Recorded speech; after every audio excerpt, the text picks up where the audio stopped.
Hello there guys, you're listening to Ebird Online and I'm back with another review. It's my final one of the week. This is 90 Day Fiance, Season 5 Episode 10, Drawing the Line. And today we're going to be talking about Colt, Debbie and Jessica. And I have to insert Debbie in there because just like her son Colt, Debbie inserts herself into everything. Thank you so much to all the people that have subscribed to me so far. I'm now on 33,000 subscribers, which is amazing. I've been doing it just about a year now. So thank you so much for all the support. If you haven't done so yet, please subscribe. And also don't forget to press the like button. It really does wonders for my analytics. So without further ado, we have Jessica and Colt. So today, Colt and Debbie are finally leaving Brazil. Colt explains to us that last night he and Jess got into a massive fight and Jess said that she was going to go and sleep with her ex. About 3 in the morning, Jessica came back and she was banging on the door of the hotel room and she was with some guy and he was speaking in Portuguese. Colt was scared for his life. He thought she'd come back with the ex-boyfriend, but as it turned out, it was just hotel security. And I think Jess had been making so much noise and such a palaver that security came up. Colt didn't know what to do. He didn't want to scare Debbie, so he decided to get his own hotel room. And guys, this did make me laugh because they've gone from all sharing one room to all having their own separate rooms by the end of the holiday. A successful trip indeed. And so we catch up with Colt and he's just going back to his original hotel room where Jess is to try and smooth things over before he leaves. Colt, if you weren't such a goddamn liar, there would be nothing to smooth over. And so Colt knocks on the door and Jess is sitting on the bed. He says to Jess, why did you say last night that you were going to go and sleep with your ex-boyfriend? And Jess said, I didn't sleep with my ex-boyfriend, I came back here because I have respect for you. And Colt said, you have respect? You tell me you're going to sleep with your ex and you throw shoes at me. And as per usual, Colt is taking no responsibility for any of this situation. Jess tries in vain to make him understand. And she said, no, Colt, you're a liar. You lied about your relationship with Vanessa, and that's why I did what I did. And at this point, Colt's standing over her, really angrily shouting at her, and Jess is sitting calmly on the bed. But the way Colt's carrying on is almost as if he has the most reason to be aggrieved. Jess, I don't know what to do. I try and I try and I try. Yep, you're certainly trying, Colt. You're certainly very trying. And Jess says to production, Colt always gives it the good boy routine. I'm a good boy. Colt pretends he's a good boy and he's always right. Don't be fooled, people. Colt is a liar. And right on cue, Colt tells yet another lie. He says Vanessa's just a friend. If I wanted to have a relationship with her, I would have done before you. Colt, you did. The only reason you're not still doing it is because Vanessa said deuces. She's not interested. So yet another lie trips from his tongue. Colt, it seems to me, doesn't know the difference between talking and lying. If he's speaking, he's lying. Colt's actually grown a full beard just so that we can no longer call him a barefaced liar. And Jess says quite simply, you should have just told me. She's taking care of my mum's cats. She's my mum's friend too. But you didn't. And then he says, you just got mad when she called me on the phone. I just don't know what to do with you. Colt, you faked a whole text message telling Vanessa, don't call me anymore. Then you and Jess walked into the room and your mother said, oh, Vanessa's just called. She's looking after the cats. Vanessa didn't call you. Debbie called Vanessa. The whole thing was set up so that Jess would get mad. And when she fell into the trap, you're surprised. And Jess then says, listen, Colt, you're 35. There are 2 people in a relationship, you and me. We don't need others' opinions. And at this point, you can clearly see she was talking about Debbie. And he said, I haven't even told my mum about what happened last night. And she said, no more baby boy. And he said, yes, I understand. Do you, Colt? But the ride in the taxi tells us that the baby boy is still in full effect. And then he said, you're jealous of Vanessa. And Jessica proved that she was because she said, I'm better at sex. My face is better. My body's better. Okay, so let's assume that you don't know that Colt has slept with Vanessa. How would Colt know that you're better at sex if he'd never slept with Vanessa? So that's a moot point. Your body's better. We haven't really seen too much of Vanessa's body, but I'd give you 50-50 on the body. My face is better. Jess, which mirror are you looking in? That is certainly not the truth. Jess, with the best will in the world, I'd say that at best you look like a before picture. We're still waiting for the after. Try not to fall into the trap of being delusional. And then, inexplicably, Jess apologises and says, I lost control. Normally I'm a very controlled person, but I was crazy last night, I know. And then Colt doubled down on this and said, I know.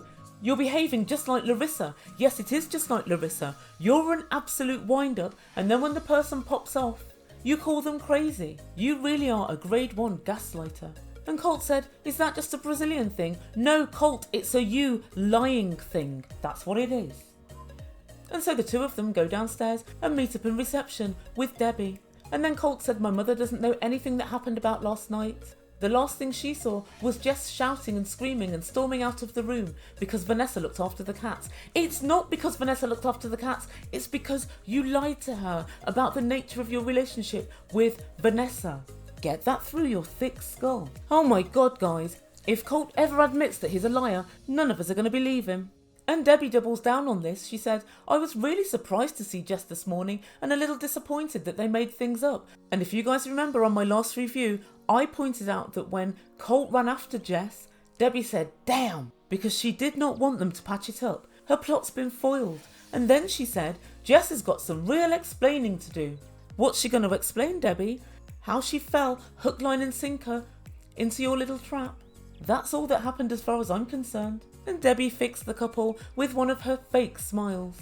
And just in case we weren't aware of Debbie's feelings, Colt said, Jess and I patched things up last night.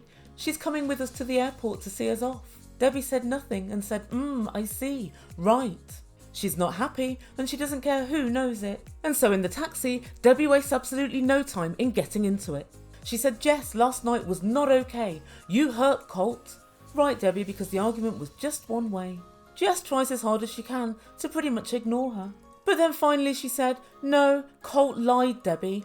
I texted Vanessa and she confirmed to me that she and Colt speak every day.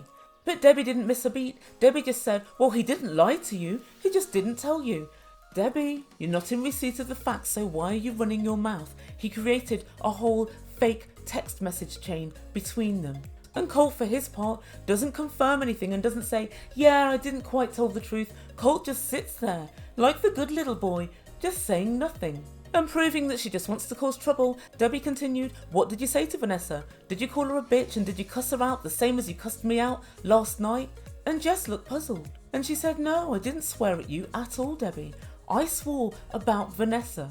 Why do these two continually want to rewrite history? It only happened last night, but they're already misrepresenting every single fact that they can. And Colt said, I think it's just all a big misunderstanding. Everyone just misunderstands each other. No, there's no misunderstanding. We all understand. You're a goddamn liar, Colt. And he said, do you want to meet Vanessa? And Jess said, no, I don't. Which I think, given that she doesn't know that these two have slept together, is fairly childish at this point. And whatever we say about Colt, Jessica equals him in her childishness. So Colt failed to back Jess up in any meaningful way in the taxi. But to producers, Colt actually says, my mother's trying to antagonise Jess a little bit. But the worst thing about this is, Colt, for me, Colt, if you know your mum's trying to antagonise your partner, the person that you say you're in love with and that you want to marry, why don't you say to your mum, Mum, just leave it. This is between Jess and I. There's no need for you to get involved. But he doesn't. He lets Debbie run off her mouth unabated. And he leaves Jess on her own to deal with the horror that is Debbie. So when they get into the airport, all three of them are standing there awkwardly. Colt actually dismisses Debbie with a, can you give us a minute? And he wants to say goodbye to Jess in private. They walk 5 meters away to say their goodbyes. So they tell each other they love each other. Te amo. Oh my lord. Colt's learned 2 words of Portuguese. Well done, Colt. Everybody, a round of applause. And then he tells her, I want you to come to Las Vegas. And I'm so glad I got to meet your family. Thank you so much for inviting me. And she said last night was no good, but I'm really happy. I love you. And then, all under the watchful eye of Debbie, they kiss and cuddle and call each other little pet names and hug. And it goes on for what seems like quite a long time.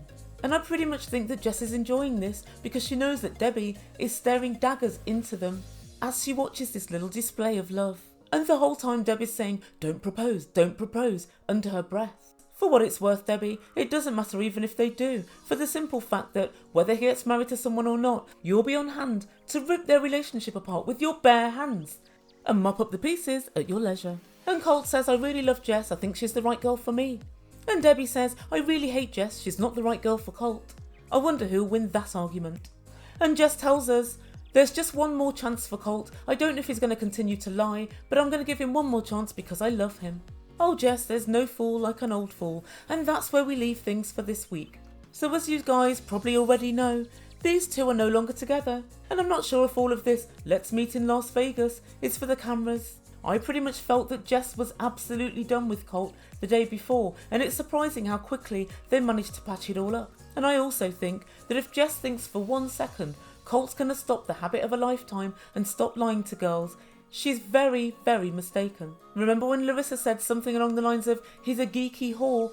I think it's absolutely true. I think he spends his time on the internet, at home, chatting to girls online and arranging hookups with them. But what I want to know from you guys is, do you think that Colt should have told Debbie, keep your nose out in the taxi? I think he should have done, and I think he should have been so much more support to Jess. Jess knows good and well that Debbie is a meddler, and she doesn't seem to handle it very well. She doesn't pull her up on the things that she's wrong about, which at this point I'd do, if not just to silence her. And Colt never ever accepts any responsibility for anything that he does. Is this a Brazilian thing? No, Colt, worldwide, when men lie to their girlfriends, girlfriends go mad. Your action leads to a reaction. It's not rocket science. So guys, let me know what you think in comments down below, and I will be back very soon with another review. Please don't forget to subscribe to my channel, make Ebird a happy Ebird, press the red button, don't be shy. And I think tomorrow I'm going to give you a special. I'm going to do a mixture of unpopular opinions and my reaction to your previous comments. So for more details of this, go to my community tab and state your unpopular opinion on any of the couples this season. Thank you so much for listening. You've been listening to Ebird Online. Ciao for now.